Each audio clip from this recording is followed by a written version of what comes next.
Thank you for choosing CTN. And now, it's time with Herman and Sharron.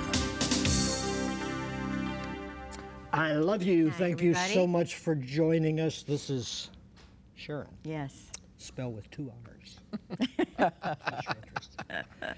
We have a special guest We today. do. I mean, You're in for a treat today, let me tell you. I have to tell you that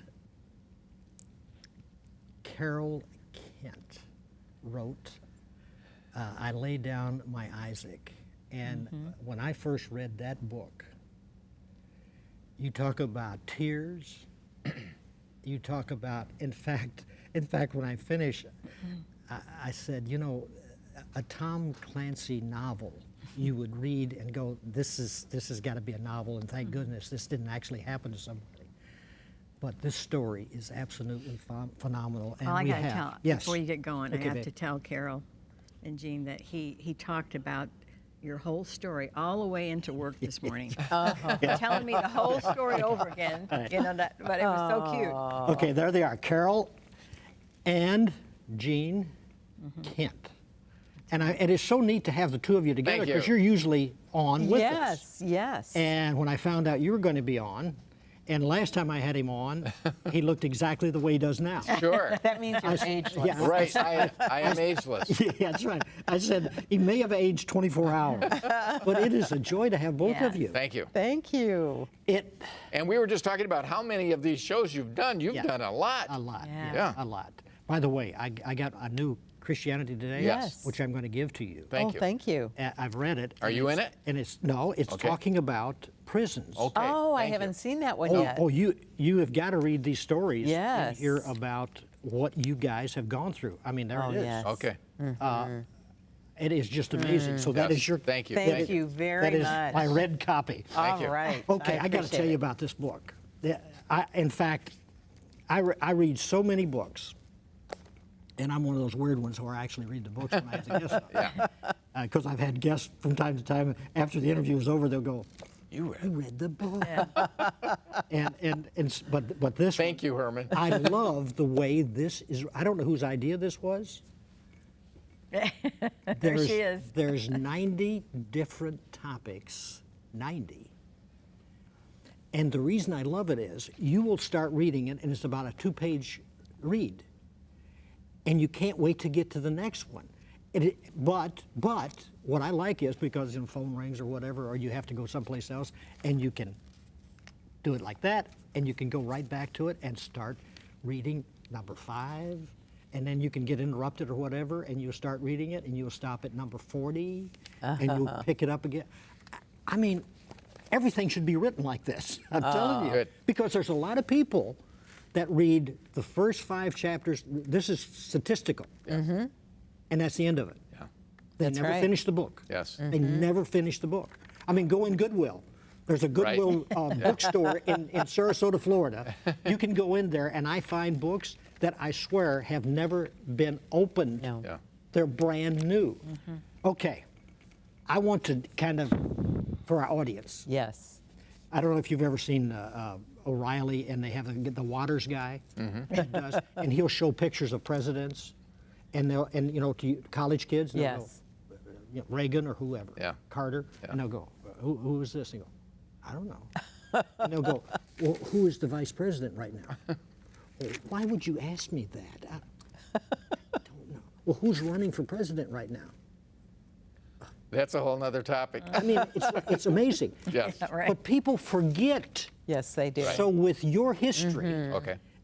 and thinking of all of this, I'm thinking, you know what? I've got to have Carol and Jean cover because of this audience. Yes. They're hearing me so excited about the story and talking about Tom Clancy should have written Yes. a novel, and they're going, what are you talking about? Yeah, that's true. Start, Summarizing our story? yes, at 12:30 a.m., you got a phone call Yes. from Orlando, Florida. Yes. And our daughter-in-law was on the phone.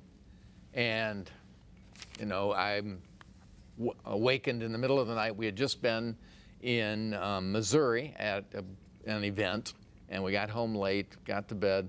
And you were living where now? We lived in Michigan. Okay. And the phone rang, and our daughter-in-law was on the phone, and she said that our son had just been arrested for the killing of her first husband. Well, I was absolutely in shock. First, I had looked at the clock, and then I saw this horrible look on Gene's face. And he had pulled the receiver away from his ear, and he said, "Carol, Jason has just been arrested for the murder of his wife's first husband. He's in the jail in Orlando." Well, I'd never been in shock before. Nausea swept all over me. I tried to get out of bed. My legs would not hold my weight. I crawled into my office, got a number for the Orlando jail. When somebody finally answered the phone. Yeah, you say in the book what they said on the phone. Oh, yes. He said, "Lady, we ain't got nobody by that name, Jason Kent, in here. Your son ain't here." And Herman and Sharron, the truth was they just hadn't processed our son into the system yet. He was there. So we first This is the middle of the night. It's Yes. probably 1:30 in the morning now. And we first had that wave of, this must be a dream. We'll wake up and Yes. everything will be okay. Absolutely. And then when the facts were finally confirmed, I remember going through that night intermittently sobbing and holding each other and making a list who needed to be contacted. We needed an attorney. Jason had been a model student, a graduate of the U.S. Naval Academy, had never been in trouble in his life before. So every call with a relative would be an hour long because they were so shocked. You and your son were real. We were very close, yes. Kayaking, everything. Yes, we did everything together, we had a great life. And then I was living vicariously through him when he went to the Naval Academy. You know, that's just a great privilege. Well, you've got to be really intellectually up there Yes. to get in, Yes, and then to make it through. yes, It's grueling, yeah. very difficult. And And you have all those hopes and dreams of what the future is going to look like. That was my flashback when I first read your book. Yes, Lay Down yes. by Isaac. I mean, it's like, And then to get that phone call, and all night long, the rest of the night, we are thinking together and alone about what does this mean? And we had little idea of what it really meant now that all of these years have passed. Do you think maybe it was self-defense? Did you think maybe that's what it was? we wondered, but we just didn't have all of the facts yet, so it was so confusing. And to think of him in the jail, and April, his wife, sobbing, and there were two little girls, a 6-year-old and a 3-year-old. From her first marriage. Yes. From the first marriage, and there had been multiple allegations of abuse against the biological father, and it appeared he was going to get unsupervised visitation. And so in retrospect, we realized our son had begun unraveling mentally, emotionally, and spiritually when he believed that the biological father of the girls would get unsupervised visitation with them. His first overseas military assignment was going to be Hawaii, which would mean 6-week visits with their biological father in the summertime. And I think that might have been, just Jason in his mind thinking what could happen to these girls. And I can't imagine my girls coming to me and saying, "Daddy, why didn't you protect me?" He truly believed they were in grave danger if they were alone with him. And so we began what we call our new kind of normal, where the life you once had is over. never going to be the It's over. same. That's right. And I'm sure we have all kinds of viewers today who maybe haven't had an incarcerated loved one, but due to a health crisis or a financial reversal or something that's happened on the job or in ministry, the life they were going to have will forever be changed. And Or you sickness, say, too. That's another Oh, thing. sickness is a huge thing. Cancer comes, and you just look up and say, "God, help me. How can I ever live through this?" I hate to use this analogy, but when in reading this again, because it brought back the other book. Yes. Because and this, I love the way this is written because you can literally walk with them while they are helping other people in different situations, but yet what they've gone through, you become an expert on how to handle this. And I never wanted to be an expert on Oh this. my goodness! You know what I thought? This is tragic, but and you hate to say what would be better, but had you got a phone call at 12:30 from Orlando, Yes. Jason was just tragically killed in an auto accident. tragic as that is, Yes. it's over. Right. This is never over. It isn't over in this lifetime, but there's good news. There's really good news. yeah. Something more is coming. But what amazes me as I read this and Yeah. as I Yeah. see you guys, because you're happier this time that I see you Good. than the long time before. You know, I mean, there's a different. The word anointing is all over the place. It's all over TV, but there's a different aura about you. Countenance. We are recognizing what redemption looks like. And Jason is still incarcerated with a life without the possibility of parole sentence after 2.5 years and 7 postponements of his trial. We will soon cross the 17-year mark of his incarceration, which, you know, when you think about life, that takes a child from infancy to their senior year of high school. right. And I think, how can it possibly have been that long? What age was he when he? 25. And we've watched him go from this 25. young adult into a man now who is 41, and he has gray hair along the sides, just like his mama used to, but I could fix mine. That's right. That's right. He's matching you. Yes, he is matching me. And we're watching what happens when a man who knows he has sinned, he has done wrong, he has confessed that sin and asked for God's forgiveness and asked the Lord to help him to use his life now as a platform upon which he can give God glory. And we are parents who still grieve. I mean, there are still days when we say, oh, Lord, why did you allow this to happen? Or just snap your finger. Oh, Yes. Lord, you're all powerful. Yeah. You could take him out of that prison today. Yes. And give him an opportunity to serve you on the outside. But Jason is at the point where he would say to you today, Lord, if I can serve you better on the inside and more effectively for greater eternal value, use me here. I've got cold chills all over. It is remarkable what God keeps doing How is through he a life. doing mentally now after Good. over 17 years? Gene? He's doing pretty well mentally. You know, all of this shows when we become obsessed by something in our life, most of the time that's not good for us. Now, becoming obsessed with Christ is a whole other story. That's But when we become obsessed about other things in our lives, and our son had become obsessed with the idea that if the biological father had visitation full-time with no one else around, that something bad might happen. And part of that is Satan wants to use that. And especially with men, not that it can't happen to women too, but men become obsessed about a lot of things. They become obsessed about sports. Well, And we you just want see that all the to time. be the defender. Yes. Yeah, that's The right. rescuer. The Yes. rescuer. Yes. And Satan will blow that out of proportion. And our son only had the idea that there was no other solution to his problem. But he was trained Yes. as a soldier. Right. Yes. So To so take that- care of this problem. That had to take some of the thought process. Right. Herman, I remember the day he came home from the Naval Academy and he said, Mom, you know they're teaching us how to kill for the sake of freedom. And as a Christian, I don't know if I could ever do that. Wow. And so I can see how conniving the enemy is. Yes. My son had this strong sense of righteousness, do the right thing. And I can see how twisted the enemy worked in his brain to make him think the only right thing he could do was to destroy what felt like a threat to his stepdaughters. I read a lot, and I read about one of Billy Graham's close friends that was an evangelist like him. And he turned against God. He was filling stadiums like Billy Graham because he said, I can't keep preaching and getting people saved that believe in a God that will allow the Holocaust and allow people in third world countries to die in floods and earthquakes. I just can't do that anymore. So he turned against God. A brilliant man. Yes.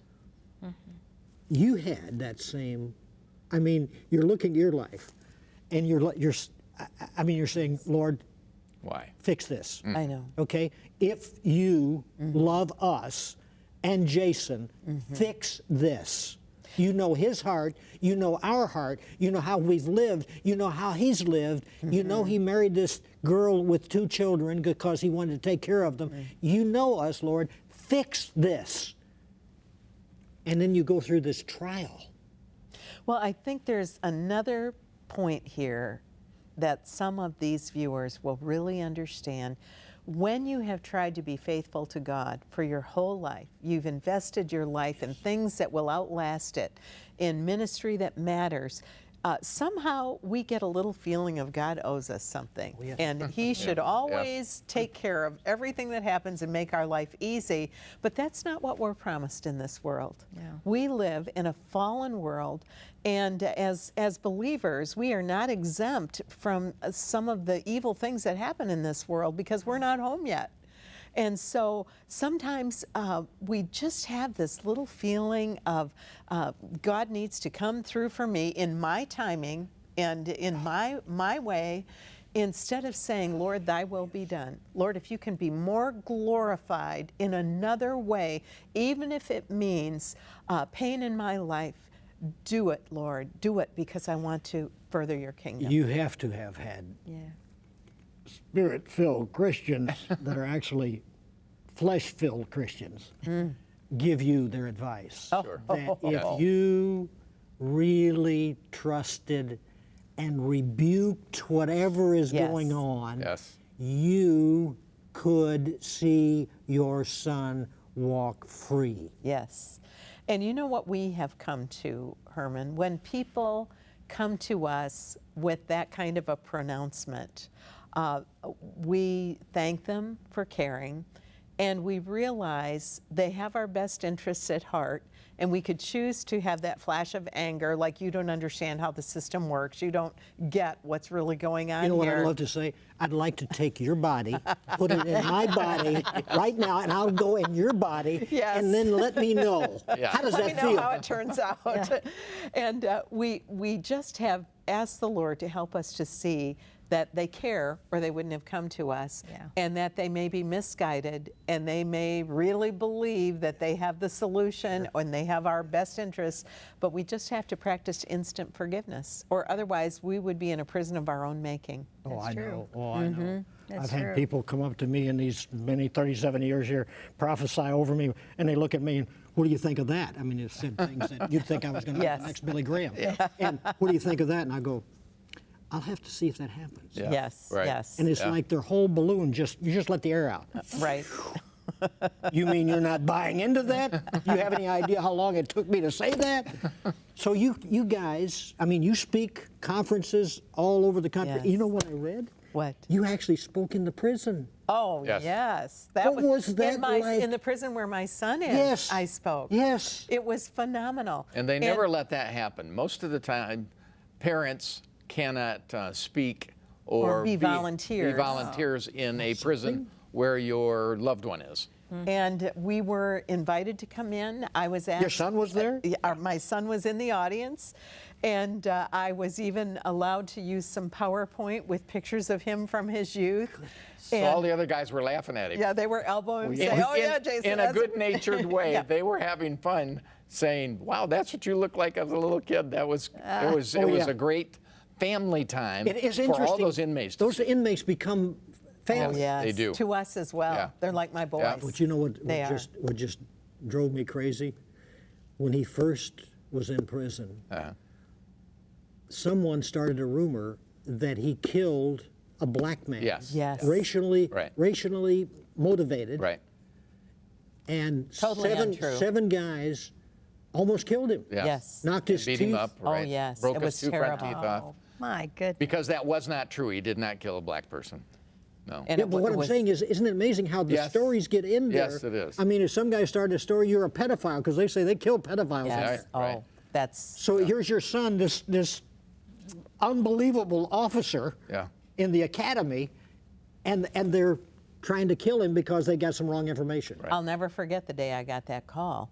Gene was already in Florida trying to move Jason's wife and the girls closer to where Jason was in Orlando, and I was at home pulling the last of the finances together.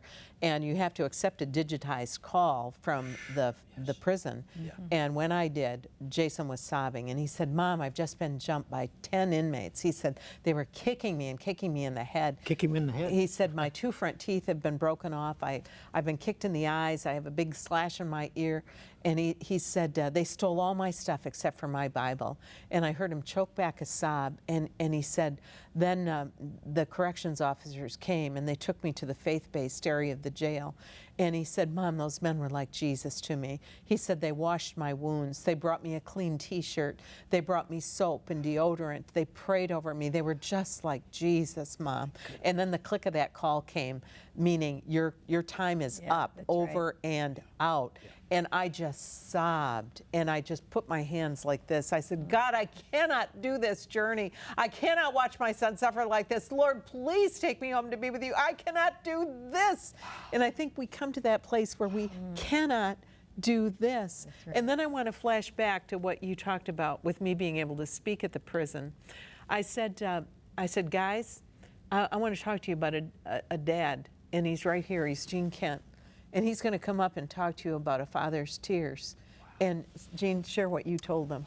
So, you know, I was raised in a family that showed practically no emotions. And then when I married into this family, they were much more emotional than my family was. We cried all the time. Right. And her father really led me to Christ when I was 17 in high school. He was a pastor. We had such a small church and a small youth group, we had to do evangelism to increase the dating pool. You know what? I'm actually beginning to like those kind of churches. Yes, they're great. Yes. And I quickly learned anyway, it's okay to have tears at appropriate times, and especially for men too. Yeah. And I certainly had tears when our son was born, and there was tears of happiness seeing this young little baby and what's he going to become, and had those great tears, you know, of joyfulness again when he graduated from the Naval Academy, and just thinking about what is that future going to hold. Did he throw the hat up in the air? Yep, Like, he was one of those, threw the hat up in the air. Oh, wow. And then when he married April and we had the wedding and I became the Grampster to the little 3-year-old and 6-year-old, you know, I had tears of happiness. But then when I got that middle of the night phone call and our daughter-in-law was on the line, I had those tears of anguish that parents receive and parents have when they know that their child, their loved one, has done something that's never going to be able to be changed. You can't fix it. And you can't fix it, and that life's going to be different. Did you say this to the... So I was just explaining all of that to these men at the prison. Wow. And the actions of our son, who's sitting here with you guys, caused these tears of anguish to this father. And I'm hearing some of the other men there in the prison listening. There's probably 70, 80 guys there. Several of them are starting to cry. So then Gene sat down, and I got back up, and I was starting to hear sobbing. Wow. And I said, "I know, statistically speaking, only 6% of you men had a dad like Gene Kent." And then I heard a man on the front row who was just, he was overwhelmed with tears, and I began to talk about the love of God and how he wanted to be their father, their true daddy, their Abba Father. And this guy was sobbing so hard that he fell off his chair, and men around him were ministering to him. And I heard him say, "I need a daddy like that. I need a daddy like that." And Herman, as I watched these men minister to this inmate, and I realized what God keeps doing through this story, and because of this story, I should say in spite of this story, because God didn't plan it, but he won't waste it. And I realized that there is nothing that can happen in our lives that cannot be redeemed for God's kingdom glory. And afterwards I thought, I never wanted to be the spokesperson for prison ministry. I never had that as one of the to-dos on my ministry list. It hadn't entered my mind. And here God has placed us in this environment with these men who desperately need Jesus. And we just have to say thank you, Lord, because you are doing what in our own strength we never could have orchestrated. That's right. You started journaling, didn't you? Yes. I wrote one down that says, Carol and I go through the motions of being alive, but inside, we're dying. Yes. I mean, Right. the pain that you've gone through. All of that pain, which every day, in those first few weeks, we didn't sleep hardly at all because, you know, these circumstances would just come flooding to your mind as soon as you wake up. And you can't go to sleep anyway. And so I just started writing what my feelings were, you know, and going through each day trying to figure out what is God doing in all of this. We had been Christians since before we got married, and we prayed together, had devotions together. We raised our son that way. And so you start asking yourself, as all believers, ask ourselves when we get in difficult circumstances, why, God? Why are you allowing this to happen? Yeah. And God, he's not a magician to make things right. You know, he gives us free will, and we can do what we want with our lives, and then we have to deal with the pieces. But that's why Jesus died. He died so that those pieces can be put back together again. And you kept your marriage strong, you know. And It the could have Lord broke kept your our marriage up. strong. Usually Yes. that's a Yes. marriage splitter. Often right. pulls couples apart. We hear from people I all learned the that time. she was right most of the time. That's right. Carol, believe it or not, we have times when I send Bibles and materials to prisoners. 'Cause Thank you. Wonderful. Thank you. Thank Thank you you. for that. that camera right there is Yes. yours. Share your heart. I just want to say, pray for those who have loved ones in prison and in jail. Help them. When you know that there's a woman in your church whose spouse is behind bars, put a $20 bill in her hand on Sunday morning and say, this is for your next lunch at the prison. It's on us, and just know we pray for your family. When you have that single mom who's struggling, whose husband is behind bars, offer to volunteer to sit for the kids while the couple has time alone at the prison where the children aren't listening in on their conversation. Be a support to them. Invite them to family gatherings and picnics where they'll have some camaraderie and friendship. Most of all, I just want you to know that pain is pain is pain. Yeah. You may not have a loved one behind the razor wire, but you have another kind of pain in your life.